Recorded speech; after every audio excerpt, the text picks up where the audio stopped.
Next हमारा आज का वीडियो है 45 पार्ट में चल रहे हैं हम लोग मॉडल्स का। लास्ट मॉडल वुड को पढ़ने जा रहे हैं हम लोग। पहले ही बोले थे कि मे और वुड जो है दो ऐसा मॉडल हेल्पिंग वर्ब है जिसमें थोड़ा सा हमको सावधान होने की जरूरत है। उसका एक यूज नहीं है, उसका सर बहुत सारा यूज है, ठीक है ना, 4-5 यूज है। तो एक करके हम सब पे चर्चा करेंगे आज। मे का यूज आपको बता चुके हैं हम। वुड का मतलब होता है गागेगी, सिंपल कहा जाए मीनिंग तो। वैसे इसका मीनिंग बहुत सारा हो जाता है, ठीक है ना, एक बार में बोलना मुश्किल है।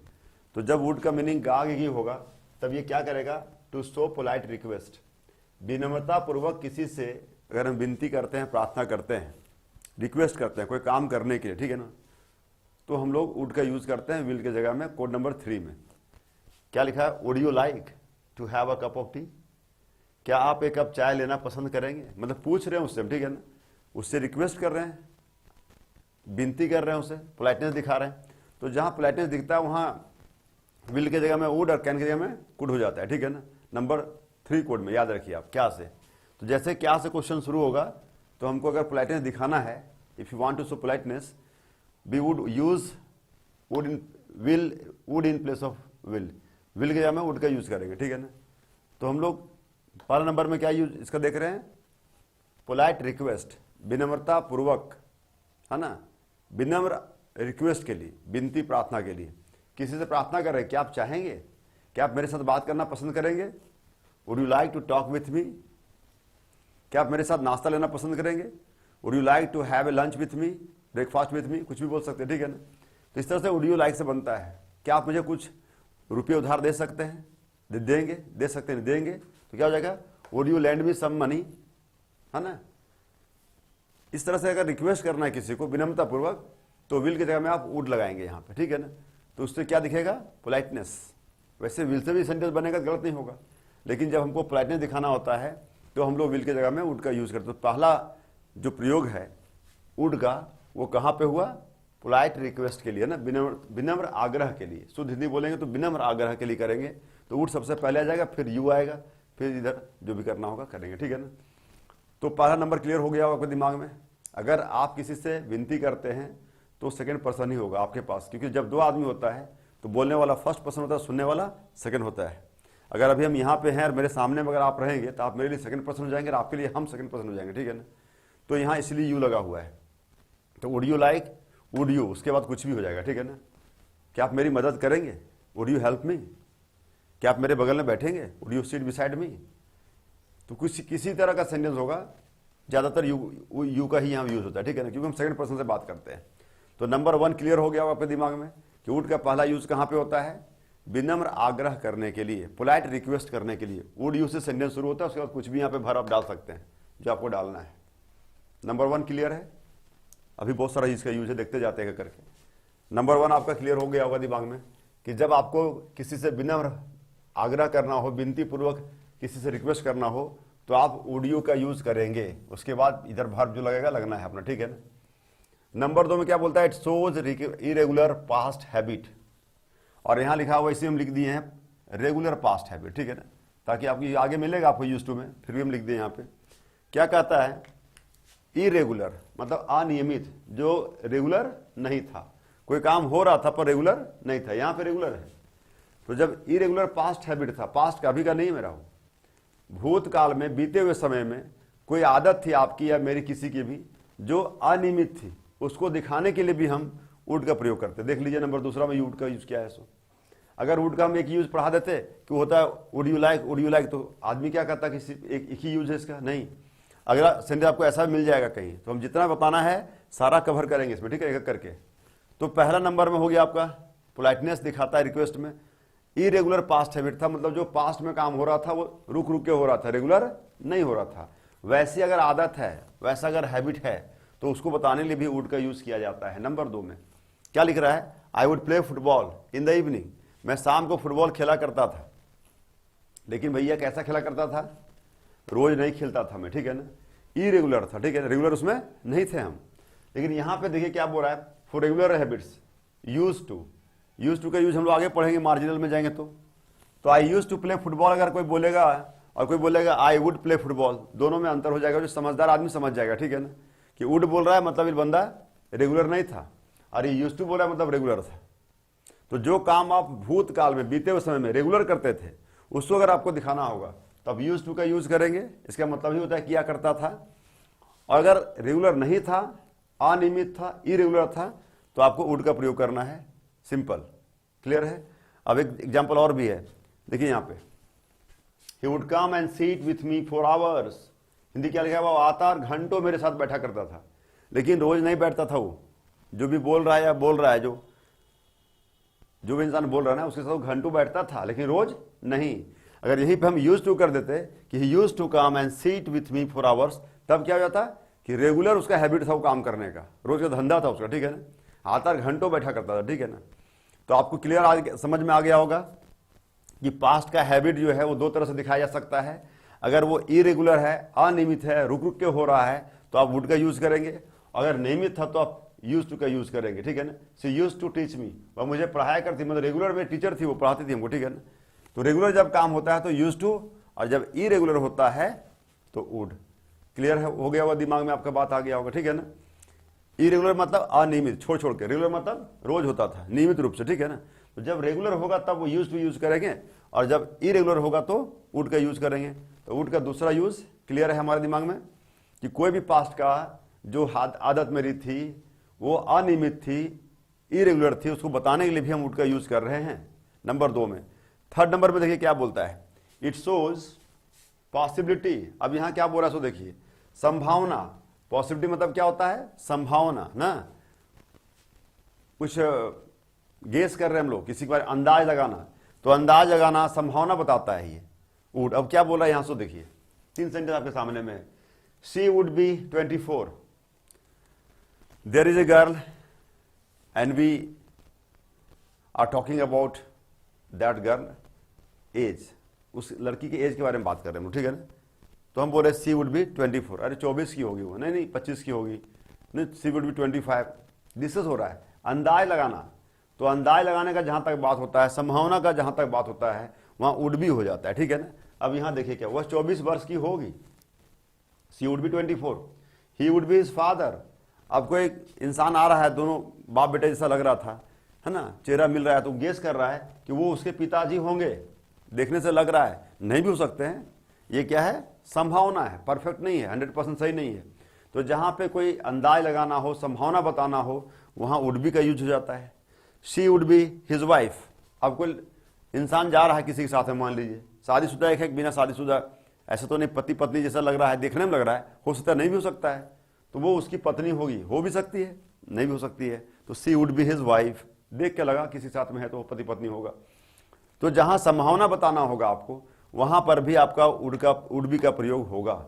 तो वुड का एक यूज यहां पहला हुआ, रिक्वेस्ट, जहां विनम्रता पूर्वक रिक्वेस्ट करना हो वहां वुड पहले आ जाएगा। इरेगुलर पास्ट हैबिट होगा, वहां पे वुड का प्रयोग होगा। रेगुलर होगा तो यूज टू हो जाएगा। देख लीजिए यहाँ पे दोनों क्लियर करते जा रहे हैं हम, ठीक है ना। तीसरा में जहां संभावना होगा, अंदाज लगाना होगा, वहां वुड भी लग जाएगा। अब नेक्स्ट चौथा, पांचवा भी इसका यूज हम लोग देखेंगे इसमें, ठीक है ना, इसी में देखेंगे। अब 4 और 5 में हम लोग आगे देख रहे हैं, इसमें से 3 हम लोग देख चुके हैं। कहता है इट शोज प्रेफरेंस और चॉइस, पसंद और प्राथमिकता। कोई चीज को ज्यादा प्राथमिकता हम देते हैं, प्रेफरेंस ज्यादा देते हैं, या कोई चीज ज्यादा पसंद करते हैं हम लोग, वहां भी वुड रादर का प्रयोग होता है, ठीक है ना। वुड के साथ रादर लग जाता है। अब यहाँ देखिए क्या लिखा हुआ, I would rather die than beg. अब यहाँ 2 वर्ब है, डाई और बेग, भीख मांगना और मरना, 2 क्रिया यहाँ पे है। दोनों के बीच में चॉइस है, पसंद करना है हमको, या हमको प्रेफरेंस देना, किसी को प्राथमिकता देना है। तो दोनों में से किसको देंगे हम, किसी को देंगे ना, या भीख मांगेंगे या तो मरेंगे। तो कहता है I would rather die, rather के बाद जो वर्ब आएगा वो बता रहा है कि मैं भीख मांगने की अपेक्षा मरना पसंद करूंगा। जो पसंद करना है हमको, जिसको हमको ज्यादा प्राथमिकता देना है, वो चीज रादर के बाद आएगा। तो रादर के बाद क्या आ गया, डाई आ गया। मतलब हमको मरना पसंद है, भीख मांगना पसंद नहीं है। अगर ऐसा हम बोलेंगे तो बोलेंगे I would rather die than beg, मतलब भीख मांगने की अपेक्षा, देन मतलब की अपेक्षा होता है, ठीक है ना।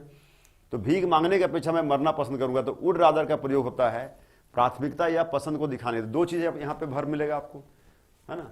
देन के बाद, देन के आगे और पीछे दोनों तरफ भर्ब रहेगा। देखिए बेग भी भर्ब है और डाई भी भर्ब है, एक भर्ब है और दूसरा भर्ब है, देन बीच में है।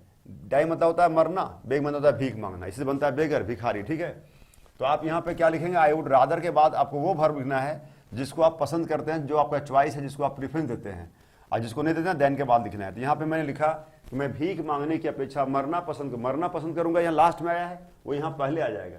आई वुड रादर डाई, मैं ज्यादा मरना पसंद करूंगा, देन बेग, भीख मांगने की अपेक्षा, मतलब भीख मैं नहीं मांग सकता, मर जाऊंगा, ठीक है ना। तो दो चीज के बीच में हमको पसंद दिखाना होता है, तो जो पसंद दिखाना वाला वर्ब है वो रादर के बाद आएगा। इसमें यही कन्फ्यूजन बच्चा को होता है कि सर हम दो वर्ब है तो पहले क्या डालेंगे, ठीक है ना। तो जिसको आप पसंद करते हैं उसको पहले डालिए आप। तो पसंद क्या करना है हमको, मरना पसंद है, तो डाई यहाँ पहले लिखेंगे, देन भीख मांगना।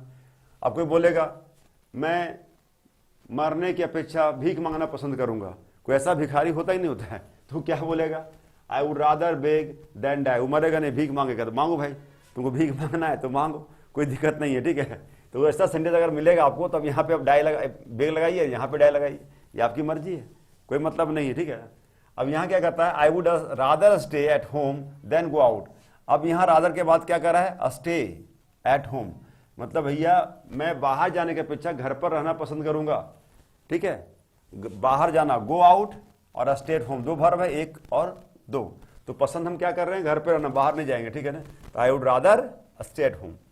तो जो दो बातें यहाँ पे दिख रही, दो बातें, चॉइस तो दो के बीच में होगा ना, पसंद दो के बीच में होगा, एक ही चीज है तो क्या पसंद करेंगे हम, तो दो चीज होगा यहाँ पे, जिसको आप पसंद करेंगे, जिसमें आपका प्रेफरेंस ज्यादा दे रहे हैं, जिसको आप प्राथमिकता ज्यादा दे रहे हैं, उसको आप रादर के बाद लगाइए, देन के बाद उसको लगाना जिसको आप पसंद नहीं करते हैं। तो इसका मतलब क्या हुआ, इट शोज प्रेफरेंस और चॉइस, प्राथमिकता और पसंद दिखाने के लिए भी वुड का प्रयोग हो रहा है, वुड रादर का, ठीक है ना। तो पहला नंबर क्लियर हो गया आपका, दूसरा नंबर भी क्लियर हो गया एग्जांपल से कि वुड रादर के बाद उस वर्ब को डालना है जिसको आप पसंद करते हैं, जिसको नहीं पसंद करते हैं देन के बाद डालना है। जैसे बाहर जाना हमको पसंद नहीं था तो देन के बाद, भीख मांगना पसंद नहीं तो देन के बाद, और जो पसंद है वो देन के पहले रादर के बाद। क्लियर हो गया। पांचवा और लास्ट कहता है इट्स शोज डिटरमिनेशन, संकल्प दिखाता है। संकल्प क्या होता है, जब किसी काम को करने की जिद हम अपने अंदर ठान लेते हैं कि करना ही है, तब वो संकल्प हो जाता है। और संकल्प जब कोई इंसान कर लेता है किसी चीज को पाने के लिए, तो उसके लिए फिर जान देने की तक जान की बाजी भी लगा देता है, ठीक है ना। और संकल्प का कोई विकल्प फिर नहीं होना चाहिए, उस चीज को हासिल होता ही होता है। तो सब संकल्प दिखाना आपको होगा, जब डिटर्मिनेशन दिखाना होगा तब आप वुड का प्रयोग करेंगे। यहाँ दो सेंटेंस देखिए आपके सामने लिखा हुआ, I would come, I will come, दोनों का हिंदी एक ही है, दोनों का हिंदी सेम है, मैं आऊंगा।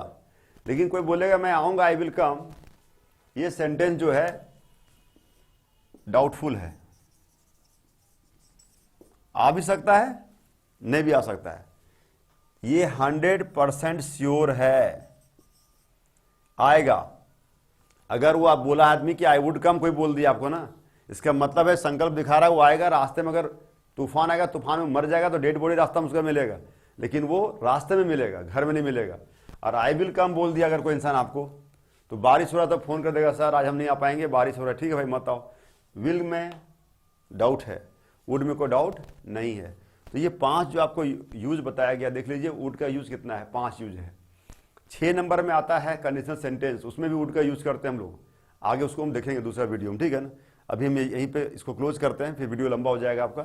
तो वुड का 5 यूज यहाँ पे आप देख लिए हैं। अब एक इसका नेक्स्ट जो यूज बताएंगे वो हो जाएगा शर्त सूचक वाक्य, ठीक है। If I were bird I would fly, अगर मैं पंछी होता तो मैं उड़ता, उस तरह का वाक्य बनेगा, ठीक है ना। तो अभी यहाँ तक आप लोग देख लीजिए 5 यूज आपको वुड का बताया गया है। तो मॉडल वर्ब का जो ओनली मॉडल्स था, सिंपल कॉन्सेप्ट आपको दे दिया गया, ठीक है ना। फिर भी मैं हर वीडियो में कोशिश करता हूँ बताने का कि यूट्यूब में हम पूरा इतिहास नहीं पढ़ा सकते हैं, पूरा इंग्लिश का इतिहास नहीं पढ़ा सकते हैं, can't is whole history of English spoken. अगर आपको सही में सीखना है, बहुत अच्छी तरीके से सीखना है, तो आप ऐप में जाइए, OCC स्पोकन इंग्लिश का ऐप जो बना हुआ है उसमें जाइए, रजिस्टर कीजिए अपने आप को, 100 रुपये दीजिए मात्र, ठीक है। एक चैप्टर आराम से पढ़िए, 10 दिन में 20 दिन में खत्म कीजिए उसको, महीना दिन में खत्म कीजिए, आपकी चॉइस है, ठीक है ना। और 1.5 साल का उसका वैलिडिटी 18 महीने का है, 18 महीने तक पढ़िए आराम से, उसमें पूरा बुक लिखा हुआ है, प्रैक्टिस सेट लिखा हुआ है, आंसर है, हिंट से सब कुछ है उसमें, ठीक है ना। और जहां भी आप फंसते हैं उसमें तो कॉल कीजिए आप सीधे, ठीक है। क्वेश्चन में प्रॉब्लम डालिए, तुरंत दूसरा दिन आपको आंसर मिल जाएगा। साथ साथ वो कॉम्पिटिटिव इंग्लिश भी उसमें बताया जा रहा है, ठीक है ना। उसमें स्पोकन ही नहीं सिर्फ है, कॉम्पिटिटिव इंग्लिश भी है, ठीक है ना। आप स्पोकन पढ़ेंगे और दूसरा वीडियो आपको जब स्पोकन आप फर्स्ट से पार करेंगे, दूसरा अपने आप वहाँ खुलेगा, वो लिखा हुआ कॉम्पिटिटिव इंग्लिश। तो जो पहला पूरा लेसन कंप्लीट कर लेगा स्पोकन का, उसी को उसमें जाना है, दूसरे से नहीं खुलेगा जब तक ये पूरा कंप्लीट नहीं होगा, ठीक है ना।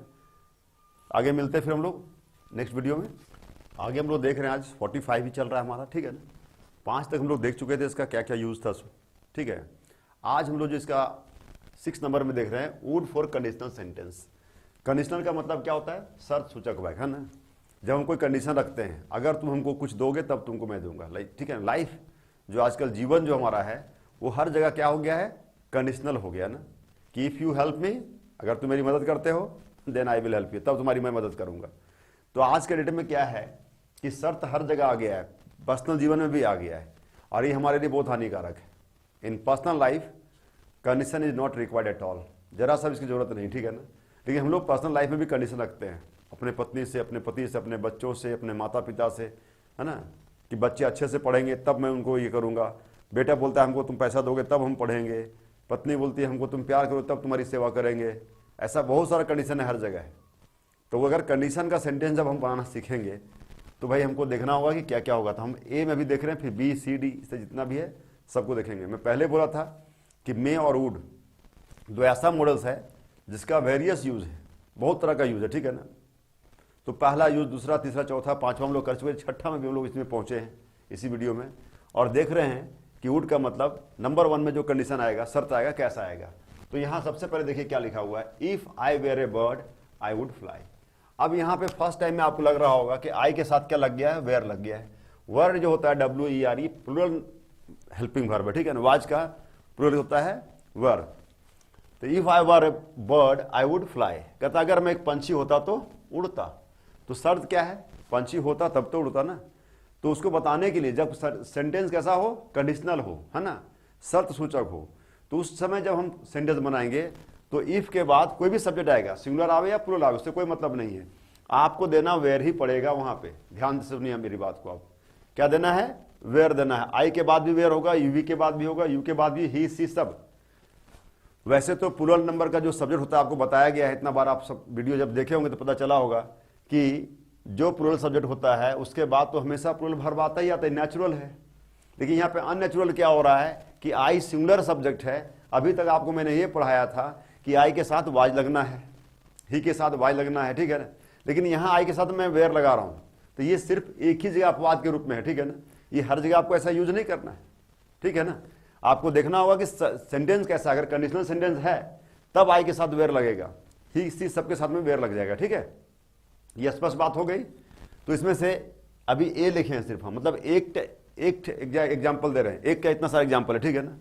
तो if I were a bird, अगर मैं पंछी होता आई वुड फ्लाई। तो भैया यहां देखिए आई के बाद फिर क्या आएगा? यहाँ पे वुड आएगा, देखिए ध्यान से। तो वुड का यहाँ पे यूज बता रहे थे हम, तो वुड यहाँ पे आ गया, मैं उड़ता आई वुड फ्लाई, ठीक है। If I were a bird I would fly. इसी को हम कहीं कहीं ऐसा भी लिखा हुआ आपको मिल सकता है, were I a bird, were को आगे कर देगा फिर आई कर देगा इधर, अगर मैं पंछी होता। तो कंफ्यूज होने की कोई जरूरत नहीं है। Somewhere you can find like this and somewhere you can find like this, both are correct. Clear है? आप वेयर आई ए बर्ड भी बोल सकते हैं, इफ आई वेयर बर्ड भी बोल सकते हैं, कोई दिक्कत नहीं है। बहुत सारी किताब में ये भी लिखा रहता है, ये तो हमेशा लिखा ही रहता है, ठीक है ना। तो ऐसे हम लोग लेके चलेंगे। तो if you were are king, अब कह रहा है यू के साथ तो वेयर लगता ही है, इसमें कोई बड़ी बात नहीं है, लेकिन यहां बड़ी बात हो गई थी, ठीक है ना। तो आपको ये याद रखना है कि अगर कंडीशनल सेंटेंस होगा तो सारे सब्जेक्ट में इफ के बाद जो भी सब्जेक्ट आएगा उसमें वेयर लगाना है। यही इसमें मेन बात था। उसके बाद का सेंटेंस जो होगा, इसमें 2 सेंटेंस को जोड़ा गया है, ठीक है ना। आप यहां देखिए, अगर मैं पंछी होता तो मैं उड़ता, अगर मैं पंछी होता तो मैं उड़ता, है ना, तो मैं उड़ता। तो यहां पे ऐसे देखिए, if I were bird first sentence है, आई वुड फ्लाई दूसरा सेंटेंस है ना। तो सेकेंड सेंटेंस जो इसमें होगा उसमें वुड का प्रयोग करना है, विल का प्रयोग नहीं करना है। फिर कहता है if you were a king what would you do, अगर तुम राजा होता तो क्या करता, व्हाट वुड यू डू। यहां पर भी देखिए क्या हेल्पिंग वर्ब आया है, वुड आया है ना, वेयर लगे यहां पे। इफ सी वेयर, अब यहां पर देखिए, अब फेथफुल गर्ल कंडीशन है, यहां देखिए सेंटेंस 2 भाग में हो जाएगा ना। अगर वो एक वफादार लड़की होती, कंडीशन है ना, मैरी करना है उसको, आई वुड मैरी हर, तो मैं उससे शादी करता, आई वुड मैरी हर। आई के बाद यहां पे वुड आ रहा है, और यहां पे शर्त लग रहा है सी वेयर, सी के साथ क्या लग रहा है, वेयर लग रहा है, WERE वेयर लग रहा है, ठीक है ना। तो अगर यहां पे सी था तो लगना चाहिए था वाज, लेकिन फिर मैं आपको बता रहा हूं कि सेंटेंस कैसा है, कंडीशनल। और जब कंडीशनल सेंटेंस आप बनाते हैं तो सारे सब्जेक्ट के साथ में वेयर लग जाता है। क्लियर है? Were she a faithful girl, ऐसे भी लिख सकते थे हम लोग, इसको आगे वेयर को कर सकते थे, ठीक है, जैसे यहाँ पे हम लोग किए थे। तो इस तरह का दोनों सेंटेंस बनेगा, ये भी बनेगा, ये भी बनेगा, इसमें भी आगे पीछे हो सकता था। तो if she were a faithful girl, अगर वो वफादार लड़की होती, आई वुड मैरी हर, तो मैं उससे शादी करता। क्या है कंडीशन, शर्त क्या है, फेथफुल होना ना, तो फेथफुल होगा तभी शादी होगा। फिर बोलता है if he were a poet, अब यहां फिर कह रहा है, देखिए वेयर, ही के साथ वेयर लगा रहा है, मैं कोशिश किया हूं सिंगुलर सब्जेक्ट लेने का, ठीक है ना। If he were a poet he would compose poem. अब देखिए यहां पे ही के बाद फिर वुड आ गया है, तो क्या कहता है, अगर वो एक कवि होता तो वो कविता लिखता, तो वो कविता लिखता, ठीक है ना। पहला शर्त क्या है, कवि होता, तो ही के साथ क्या लग गया, were, were he a poet, ऐसे भी लिख सकते हैं हम लोग, were he a poet he would compose a poem. तो यहां पे हम लोग नंबर 1 में देख रहे हैं, सब में वेयर लग रहा है, सिंगुलर सब्जेक्ट भी हो तब भी और प्लूरल हो तब भी। If I were a rich man, अब यहां फिर देखिए आई के साथ वेयर लग गया जैसे यहां पे था, या हो सकता है were I a rich man, तो if I were a rich man, अगर मैं धनी व्यक्ति होता तो तुम्हारी मदद करता, तो मैं तुम्हारी मदद करता। तो यहां पे देखिए दूसरा लाइन ये हो गया, पहला लाइन ये हो गया, आई वुड हेल्प यू। तो पहला लाइन में क्या हो रहा है, फर्स्ट पैराग्राफ में क्या आ रहा है बोलिए, पहला में हो रहा है कि इफ के बाद जो भी सब्जेक्ट आ रहा है वहां पे हम लोग क्या लगा रहे हैं, WERE, प्लूरल नंबर का हेल्पिंग वर्ब, वाज का हेल्पिंग वर्ब क्या होता है प्लूरल में, वेयर होता है। तो वाज का हम लोग वेयर लगा रहे हैं यहाँ पे, चाहे सिंगुलर सब्जेक्ट हो या प्लूरल सब्जेक्ट हो, कोई मैटर नहीं करता, इट डज नॉट मैटर। तो यहाँ पे पहला नंबर पर हमको ये देखना है। उसके बाद सेकंड पैराग्राफ में जब आएंगे तो कोई भी सब्जेक्ट होगा सब में वुड वुड वुड और वुड लगेगा। इस तरह का सेंटेंस अगर हमको बनाना हमको पड़ेगा, तो हम 5 आपको एग्जाम्पल दिए हैं, अब आप चाहें तो 10, 15, 20 बना सकते हैं, ठीक है ना, जैसा आपको बोलने का इच्छा हो, as you wish, as you think you can speak. तो एक नंबर का क्लियर हो गया। अब दूसरा नंबर हम लोग देखते हैं। तो ए में हमने क्या पढ़ा कि अगर मैं पंछी होता, अगर मैं पोएट होता, अगर मैं राजा होता, मैं खुद कुछ होता, तो वहां पे क्या लगा था, WERE, वेयर लगा था, ठीक है ना, जिसको वर्ब भी पढ़ते हैं वेयर भी पढ़ते हैं, ठीक है ना। अब कह रहा है इफ आई हैड या हैड आई, अगर मेरे पास कुछ होता, मैं कुछ नहीं होता, मेरे पास कुछ होता, आप ध्यान दीजिए, ठीक है ना। अगर मैं अमीर होता, इफ आई वेयर रिच, अगर मैं राजा होता, इफ आई वेयर किंग, अगर मैं CM होता तो क्या बोलेंगे, इफ आई वेयर CM ना, मैं ही कुछ होता तब, तो ए में खत्म हो गया।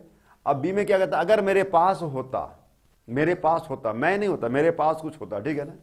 तो इफ आई हैड मनी, अगर मेरे पास पैसा होता, if he had a car, अगर उसके पास कार होता, इफ सी हैड मनी, अगर उसके पास पैसा होता, इफ ही हैड टाइम, अगर उसके पास समय होता। देखिए किसी के पास कुछ होता है ना, आदमी सब्जेक्ट के पास कुछ होता, सब्जेक्ट कुछ नहीं होता। अगर सब्जेक्ट कुछ होता तो फिर वेयर लग जाता ना। अगर वो धनी होता, अगर वो CM होता, अगर वो टीचर होता, अगर प्रोफेसर होता, अगर वो डॉक्टर होता, सब में वेयर लग रहा था। समझिए इसको, डिफरेंस को समझने की कोशिश कीजिए, ठीक है ना।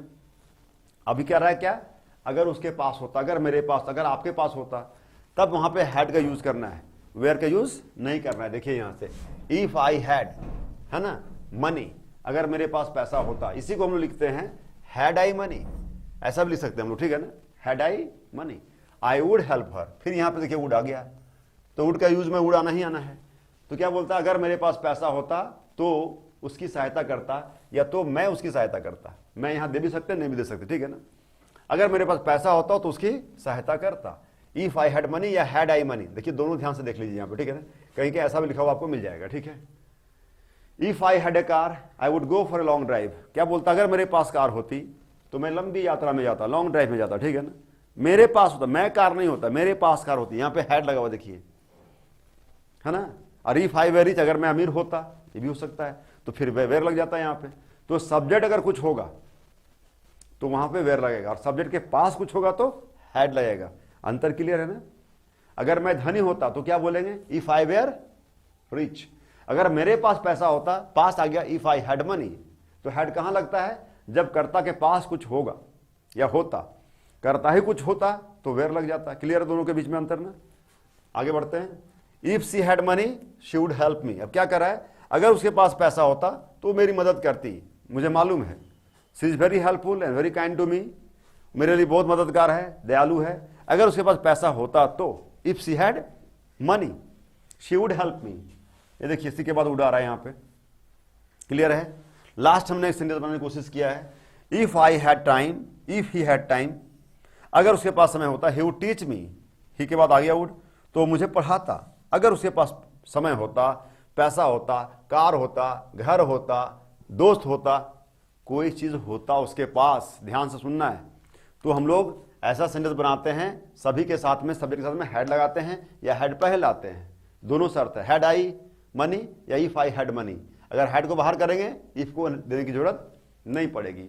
तो बी नंबर में कैसा सेंटेंस मिला, समझ में आ गया आपको, कि अगर मेरे पास कुछ होता, कर्ता के पास कुछ होता ना, if I had money, if I had car, if I had time, तो सेंटेंस फर्स्ट में इस तरह से हो जाएगा, लास्ट में वही होगा जो पहले हुआ था, ठीक है ना। तो दो तरह का कंडीशनल सेंटेंस अभी तक आप लोगों को समझ में आया होगा, ए और बी, कि अगर मैं राजा होता, if I were a king, है ना, अगर मेरे पास पैसा होता, if I had money.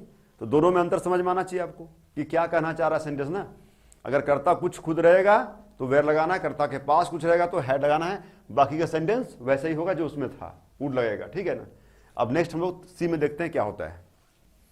Next सी में हम लोग देख रहे हैं, सी नंबर में, थर्ड नंबर में, if you had gone to Agra you would have seen the Taj Mahal. यहां पे लिखा हुआ है हैड गोन, ये पास्ट परफेक्ट टेंस का है, अभी हम टेंस आपको पढ़ाए नहीं हैं, इस सेशन में टेंस की पढ़ाई नहीं हुई है। अगर आप टेंस पहले पढ़े होंगे तो आपको समझ में आ गया होगा कि subject plus head plus V3 का मतलब होता है पास्ट परफेक्ट टेंस, चुका था, चुकी थी, ऐसा इसका मीनिंग होता है, ठीक है ना। आगे हम लोग टेंस पढ़ेंगे, समझ में आ जाएगा। तो अगर इस तरह का वाक्य हम यहाँ पे इसलिए डाल दे रहे हैं कि बाद में फिर हमको इसको, है ना, अलग से नहीं पढ़ाना पड़ेगा, तो थोड़ा सा आपको परेशानी हो सकती है। तो टेंस जब आप पढ़ेंगे और फिर इसको देखेंगे तो आपको समझ में आ जाएगा। वैसे कोशिश करने से इसमें भी समझ में आ जाएगा, कोई बड़ी बात नहीं है। सब में सब्जेक्ट डालना है, यहाँ पे सब में हैड डालना है, सब में V3 डालना है, ठीक है ना। तो बोलता है क्या, if you had gone to Agra, अगर तुम आगरा गया होता तो ताजमहल देखा होता। शर्त बता रहा है कि अगर जाता तुम तब देखता, गया ही नहीं तो क्या से देखेगा, ठीक है ना। तो यहाँ पे पास्ट परफेक्ट टेंस होगा और इधर वुड हैव प्लस V3 हो जाएगा, ठीक है ना। देखा होता, वुड हैव, वुड के साथ लग रहा है प्लस V3। सीन यहाँ पर भी है, यहाँ पे गोत, यहाँ पर भी V3 है और यहाँ पर भी V3 है। याद रखना है वर्ब का थर्ड फॉर्म जो पास्ट पार्टिसिपल जिसको हम लोग कहते हैं, उसका प्रयोग दोनों जगह हो रहा है, फर्स्ट सेंटेंस में भी और सेकेंड सेंटेंस में भी।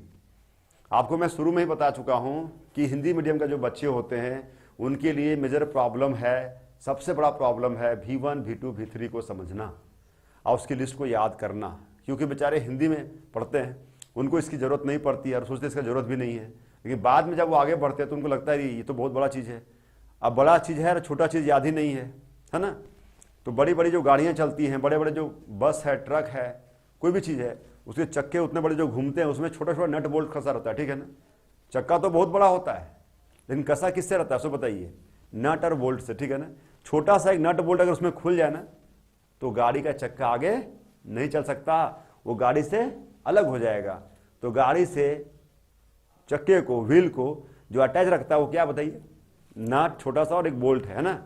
नट और बोल्ट ही तो है उसमें, और क्या है, कुछ भी नहीं है ना।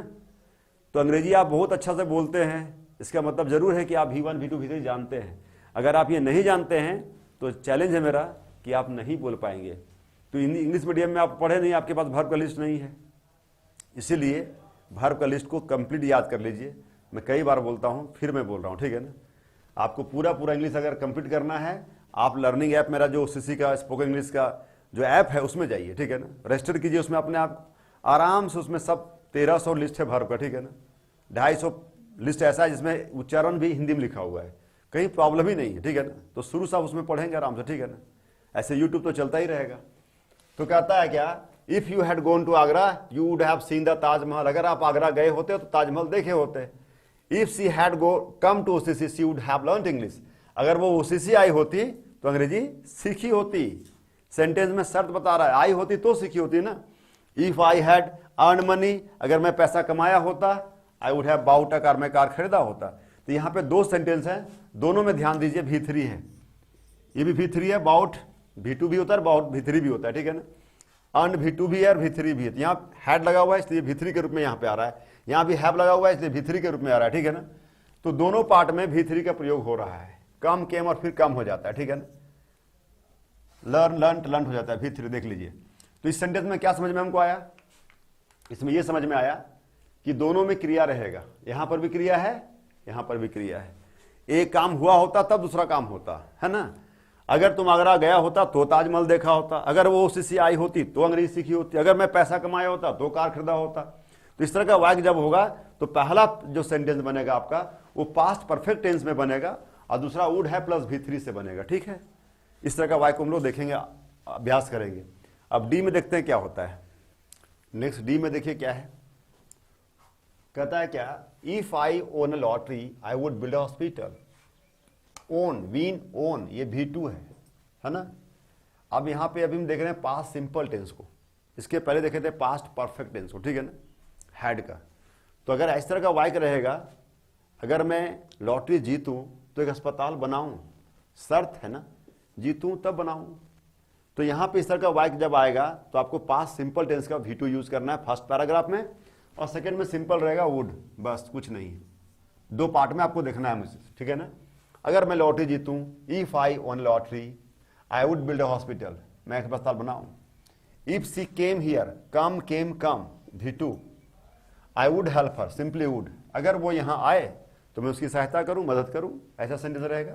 तो फर्स्ट पार्ट में क्या है, पास्ट सिंपल टेंस, देखिए यहां पे, यहां वुड प्लस V1 है। If I goat up in the morning I would do yoga, अगर मैं सुबह में उठूं तो मैं योग करूं, शर्त बता रहा है ना, उठूं तब मैं करूं, है ना, वो यहां आए तब मैं उसकी मदद करूं। इस तरह का सेंटेंस जब रहेगा, करूं, बनाऊं, करूं, जाऊं, तो सबसे पहले V2 यहां पर भी V2, देख लीजिए ध्यान से। तो इस तरह का वाक्य अगर हमको मिलेगा तो हम लोग देखेंगे कि किस तरह का वाक्य है। तो अगर V2 का वाक्य रहेगा, इसका मतलब हो जाएगा जीतूं, आऊं, जाऊं, इस तरह का वाक्य रहेगा, ठीक है ना।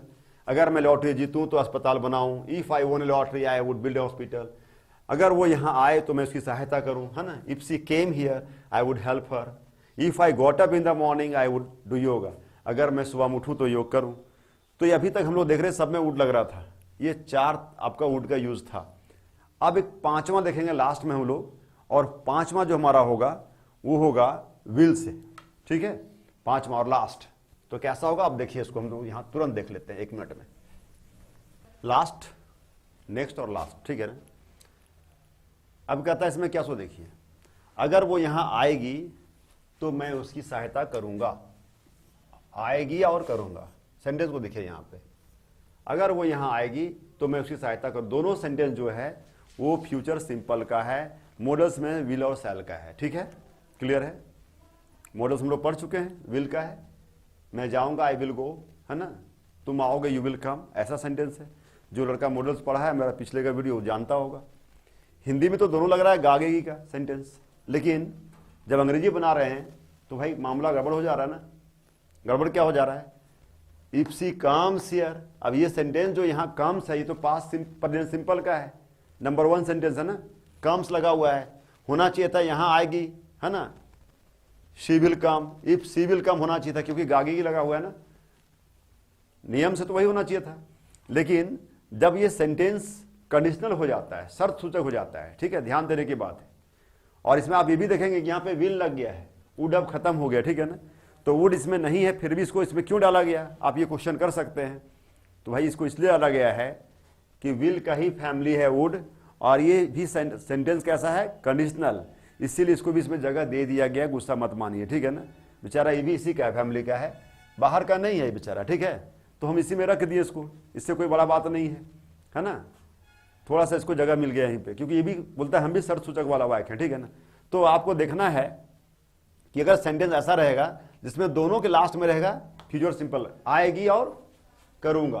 फिर यहां देखिए, आओगे सीखोगे, कमाओगे आदर पाओगे, है ना, मेहनत करेंगे सफलता प्राप्त करेंगे, सब में लग रहा है दोनों में कैसा ना, फ्यूचर जैसा।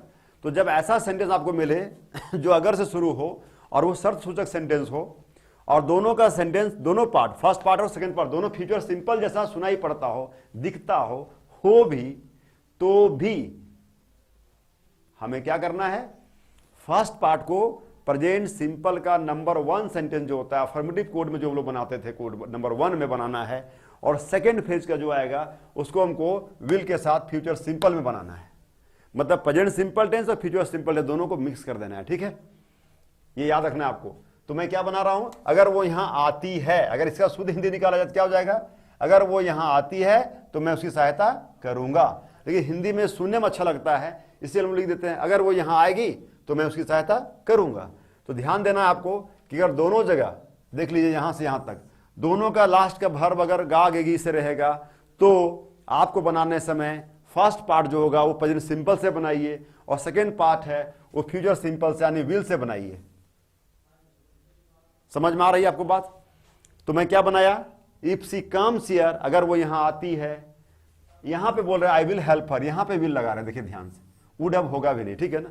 तो जब दोनों सेंटेंस का ऐसा शर्त सूचक वाक्य जिसमें दोनों में फ्यूचर दिखता हो, है ना, गागेगी यहां पर भी है यहां पे भी गागेगी है, तो फर्स्ट पार्ट को प्रेजेंट सिंपल में बनाना है और सेकंड पार्ट को क्या बनाना है, फ्यूचर सिंपल का नंबर 1 में यानी विल वाला सेंटेंस में बनाना है, ठीक है। तो वैसे यहां बनाए देखिए, if she comes here I will help her, फिर बोलता है if you come to OCC you will learn English. अब एक पार्ट और दो पार्ट देखिए, अगर तुम ओसीसी आओगे तो तुम अंग्रेजी सीखोगे, आओगे लिखा हुआ था, बन रहा है कम, V1 से बन रहा है, ठीक है ना, होना चाहिए था इफ यू विल कम, लेकिन वो सेंटेंस रॉन्ग हो जाता है।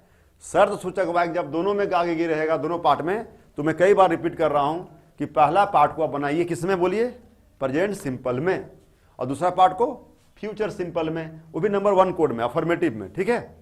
तो यहां मैंने बना दिया if you come to OCC you will learn English, अगर तुम ओसीसी आओगे तो इंग्लिश सीखोगे, गारंटी है। If you earn money you will get respect, अगर तुम पैसा कमाओगे तो आदर पाओगे।